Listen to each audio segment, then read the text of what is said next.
Yeah. But while we wait... Spooky! It's almost like we share one mind, isn't it? While we wait, Lucy Cornell joins us now. She's the director of Voice Coach, so clearly that makes you a voice coach, am I right? That's right. Lucy, thanks for joining us. Yesterday we saw two press conferences. We saw Julia Gillard, we saw Kevin Rudd, of course, in the other reverse order. You watched those two. Who is the best orator of the two? Well, I think on the world stage, they don't really measure up. But I think Kevin, they've both had a lot of experience on the world stage. I think Kevin obviously more so. I think Kevin held his own really well. Julia has a very different style. She's much more matter of fact. And she went straight to the points about things. But Kevin kept it quite top level.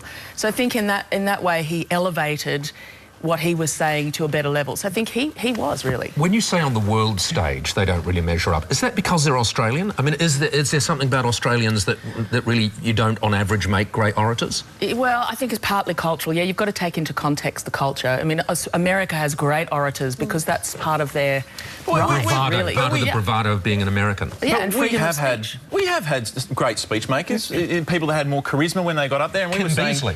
Exactly. Him yesterday. Bob Hawke. People wanted to listen to them when they spoke. It just feels like both these guys, they start speaking and you just tune out. You do. Because there's no connection. That's what I think needs. The passion. Yeah. Again. Sorry. Yeah. But it's the whole passion thing, isn't it? And I think one politician who has been passionate in the last year, you would argue, it's Anna Bligh during the floods. Agree. We saw tears from her. She was really connecting with people, and it seemed very sincere. And that's what Julia doesn't have. Kevin did that in his dismissal speech or in his withdrawal speech. Yeah, and everyone loved that. Australians loved that. What about when Julia Gillard cried in Parliament? Yes, that helped. Do you think? Because there was a school of thought there that said this is insincere. Yeah. And her issue is, I think, that the problem with politicians these days, where you compare to someone like Gough Whitlam back in the 70s, these days they're so mechanical and they're a mouthpiece for this massive engine behind them. Is it because they are constantly watching their backs? They're thinking, oh, I want to say that, but how is that going to work? I mean, well, they're watching each other, aren't they? Because they're frightened of their backs. Is it because there are too many people advising them? Has it become too complex now that passion has to be left out of it? And I think it takes a lot of courage to be able to stand up and say, you know what, here I am. In this moment, I'm the human being delivering that, and I have to leave all of that behind. So I agree. I think the interesting thing is they've sort of mirrored each other. When everybody loved Kevin 07, he was charismatic and he gave great speeches, and people wanted him. He became Prime Minister, and that disappeared.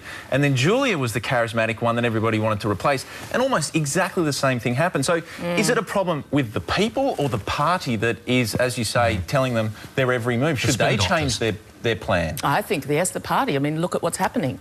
What about, I'll throw in the news cycle. You know, we live in a day where it's 24-hour news, and these guys need to know that they've got to give a sound bite out, and it's got to be with 6 seconds to fit the news cycle. So do you think that plays a pretty big factor? Yeah, that's a very specific skill to be able to fit within a quick message within a short moment. So I think Julia, as I understand, is very charismatic when she's one-on-one and she's in a more social context. But when she goes up in front of the media, she's a lot more has less life to her, lifeless. Yeah. It will be interesting to see what's about to happen because I'm very interested. We're crossing now, actually, live to Brisbane. We have Amanda Hart on the ground there for us. Kevin Rudd, is he close? He's just touched down now. It was about 5-10 minutes ago. He's actually just going through customs at the moment. It shouldn't take him too much longer. We're expecting about another maybe 5 to 10 minutes before he walks into this room here and holds a press conference. Now, we're not exactly sure what he's going to say. There has been much widespread speculation that he is going to announce that he's putting his name forward on that ballot. However, we're not sure of that. He could just say, look, I'm back here on home soil. He did say that he would announce his intentions when he was back here in Australia.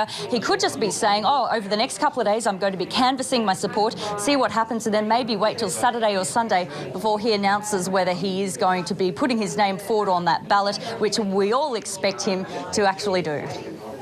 All right, and we will be back with you very shortly because obviously Kevin can't be far off now. Well, because I think know. they have a fast track through customs and immigration, don't they? Well, we don't know much about the phones on planes, so should we start speculating about the airport? No, they do actually. They and he take might them have aside. something to declare. He's got to go through customs. No, but I think that's the whole point. One of the big benefits of being a Minister of the Crown is you don't have to declare. I know it was a joke. I know. So you can bring in... I don't know what the liquor allocation is for a Minister of the Crown. The interesting thing is who is controlling the federal police, because Julia may have just put in a call and said, you know what, make a tough time for Kevin, he might be about to get us... No, that's not going to happen. Anything could happen when the federal police are involved. Lucy's still with us. Lucy, one thing about Julia's speech yesterday, because you mentioned Anna Bligh, and of course she was personally involved, she was emotional, she felt the emotion, you could see it in her face, hear it in her voice. It's hard to imagine testing anyone as much as Julia Gillard was tested yesterday by Rudd, without short of poking her with knives and that. And yet we watched her speech.